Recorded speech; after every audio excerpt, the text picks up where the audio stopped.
You're getting dressed right now, or you did this morning. You opened something, a drawer, a wardrobe, a pile on the floor that you're choosing to call organized, and you put fabric on your body. You didn't think about it. You didn't question it. You probably made 17 other decisions simultaneously. Coffee or no coffee? Keys, where are the keys? Is this shirt clean enough? And the act of covering your body was so automatic, so deeply built into the rhythm of your morning, that it barely registered as a decision at all. Now here's the question that sounds stupid until you actually sit with it. Why? Not why did you specifically get dressed today? That one has obvious answers involving social norms and employment, and the fact that your neighbors can see through your kitchen window. But why did humans start doing this in the first place? Why did a species that had been walking around completely uncovered for millions of years suddenly decide that fabric was necessary? What was the actual moment? The actual reason? The actual problem that clothing was invented to solve? Because it wasn't cold. That's the answer most people jump to.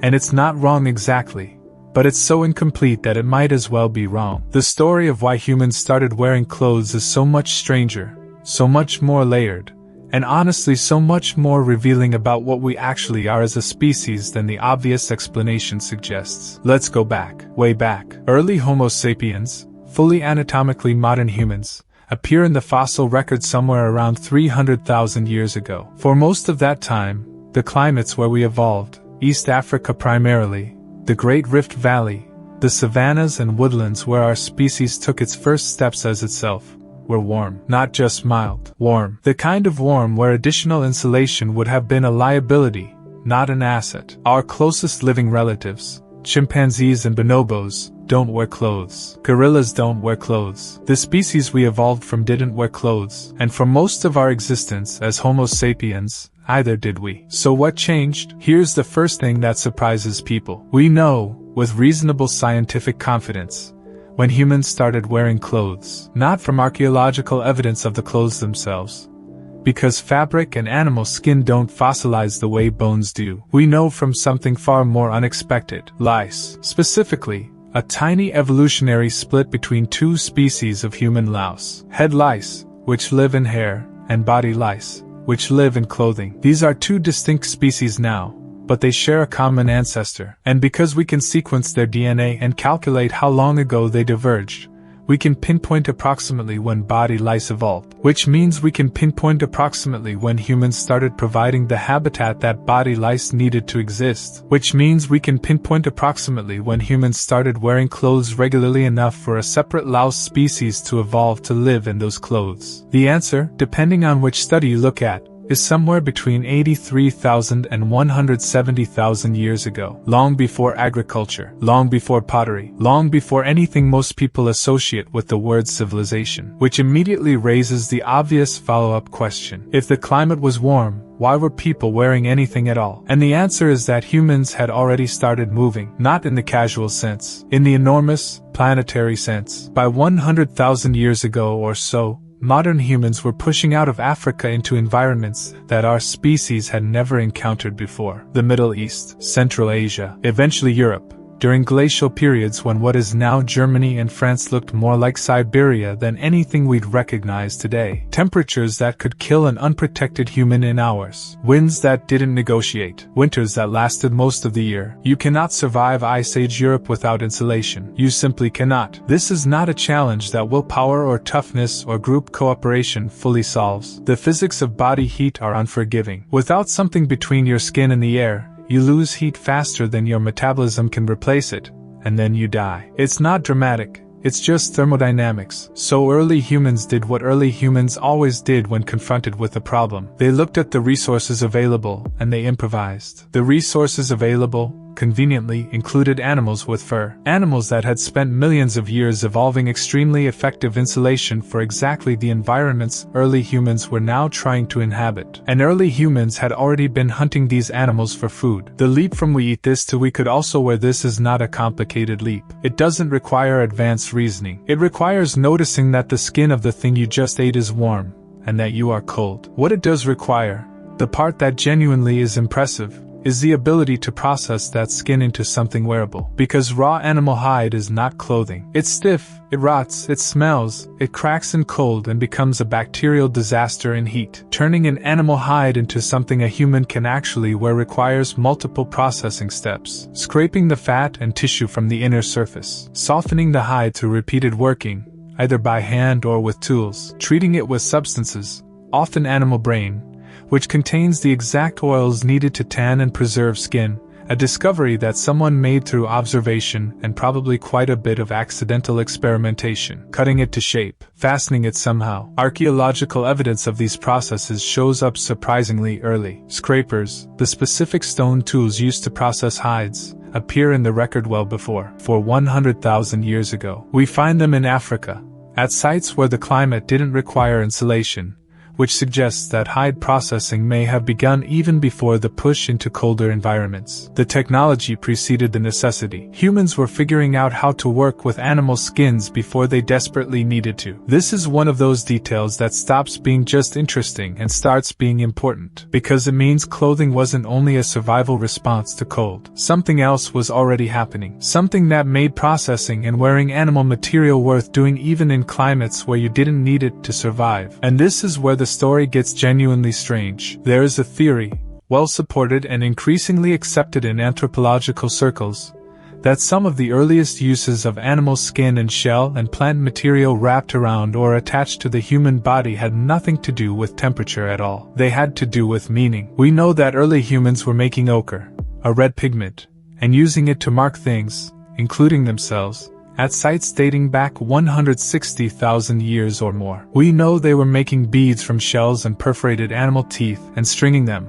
wearing them, being buried with them. We know that personal ornamentation, the deliberate modification of your appearance to communicate something to the people around you, is extremely ancient, possibly older than clothing in the thermal sense. This matters because it means that when early humans started attaching things to their bodies, they weren't only asking, will this keep me warm? They were also asking something much more complex. Something like, what does this say about me? What does this signal to the people in my group? What does this mean? Status, identity, group membership. These are the kinds of messages that ornamentation communicates. A specific shell necklace that only members of a particular group wear. A pattern of pigment that marks you as belonging to a specific family or lineage. A particular type of animal skin that signals you were the one who killed that animal, which signals strength, skill, provision. Clothing, almost from the very beginning, was never only about temperature. It was about communication. It was a language written on the body, legible to everyone in the group,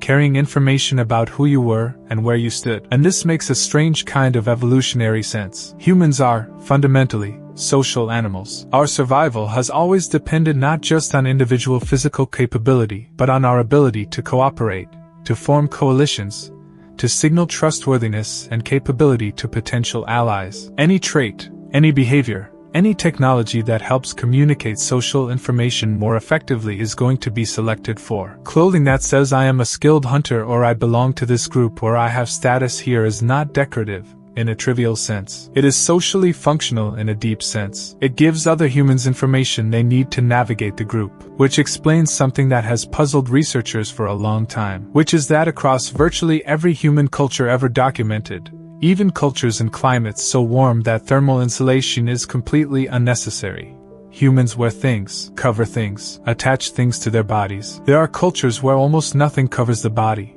but something always does. Some minimum of adornment, of deliberate modification of the body's appearance, appears to be universal. Not because everyone is cold, because everyone has a social identity to communicate. Now let's talk about needles, because needles are one of the most underrated objects in human history. Processing a hide into a flat piece of material is one thing. Shaping that material to fit the human body, to stay on, to cover specific parts, to actually function as clothing rather than just a skin draped over a shoulder, requires joining pieces together, which requires making holes, which requires something sharp and small enough to thread material through. The oldest known needles, made from bone, appear in the archaeological record around 50,000 years ago in Siberia. Some researchers believe needles may be even older, just not preserved in the sites we've found so far. But the appearance of bone needles marks a genuine technological leap, because a needle means tailored clothing. It means clothing cut to fit the body specifically. Sleeves, hoods, fitted garments that trap body heat far more effectively than a draped skin ever could. The people making these needles were living in some of the harshest environments humans had ever inhabited. Siberia during the last glacial maximum, roughly 20,000 years ago, was brutally cold, temperatures regularly reaching -40 and below. In those conditions, the difference between poorly fitted and well-fitted cold weather clothing is not a matter of comfort. It is a matter of survival. A hood that seals properly around the face versus one that gaps in the wind. Fitted wrists versus loose ones that let cold air up the sleeve. These are the differences between making it through the winter and not. The people of the Arctic, the ancestors of today's Inuit and Yupik peoples, developed cold weather clothing technology that was so sophisticated that when European explorers arrived in the Arctic centuries ago, explorers equipped with the best textile technology the industrialized world could offer, they died. The indigenous people around them survived, because their clothing, developed over thousands of years of iterative refinement in exactly this environment, was simply better. It was engineered through generations of observation and modification and accumulated knowledge, to manage body heat with a precision that European textile manufacturing hadn't approached. This is the thing about clothing technology that tends to get lost. It looks simple from the outside. It's fabric. It's skin. How complicated can it be? But clothing designed to keep you alive in extreme cold is an engineering problem with as many variables as any other engineering problem. Insulation value, moisture management,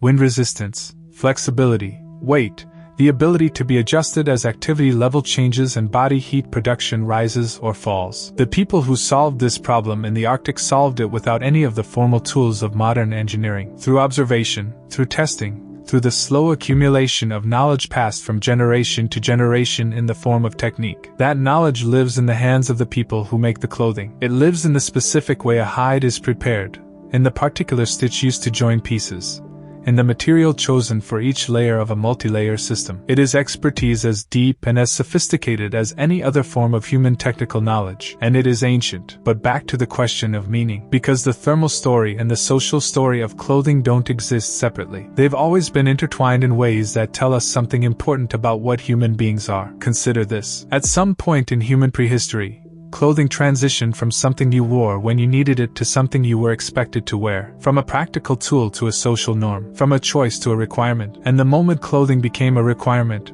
it became something that could be violated. And violations became meaningful. Being unclothed stopped being a neutral state and started being a marked state, a statement, a deviation, something that required explanation. And this shift, from clothing as optional to clothing as obligatory, from nudity as default to nudity as transgression, is one of the stranger cultural transitions in human history. And we have almost no direct record of when or how it happened. What we know is that by the time we have written records, by the time we have mythology and law codes and literature, clothing is already deeply embedded in social meaning everywhere. In ancient Mesopotamia, stripping someone of their clothing was a serious ritual humiliation, a removal of social status and protection. In ancient Egypt, clothing indicated rank with extraordinary precision. The type of fabric, the whiteness of linen, the presence or absence of specific garments, all of it communicated where you stood in the hierarchy. The gods in Egyptian art are often depicted in specific divine garments that mark them as something other than human. In the Hebrew Bible, the moment of becoming aware of nakedness is the moment of acquiring human self-consciousness, the knowledge of good and evil. The fig leaf is not just modesty. It is the beginning of the social self, the beginning of the self that has something to reveal and something to conceal. Clothing, in virtually every human cultural tradition, carries this weight. It is the boundary between the private and the public self, the skin you present to the world, the signal you broadcast before you speak a single word. And here's the part that lands differently once you've seen it. Every morning when you open that drawer, when you stand in front of that wardrobe, when you navigate that pile on the floor, you are participating in one of the oldest human practices there is. You are not just covering your body against the cold or the social requirement of your workplace. You are doing what humans have been doing for at least 100,000 years. You are choosing what to say before you speak. You are communicating group membership, status, mood, identity, aspiration. You are writing on your body in a language everyone around you can read, a language so old it predates every other language we have ever created. The specific grammar has changed. The vocabulary is different. The signals that read as high status in Ice Age Siberia are not the signals that read as high status in a modern office or a contemporary city street. But the underlying act is identical. The act of selecting what to put on your body in order to tell the world something about who you are. That instinct is not modern. That instinct is not superficial. That instinct is as deep in us as fire, as language, as the need to tell stories in the dark. You got dressed this morning without thinking about it. But you have been thinking about it, in the most fundamental possible sense, for 100,000 years.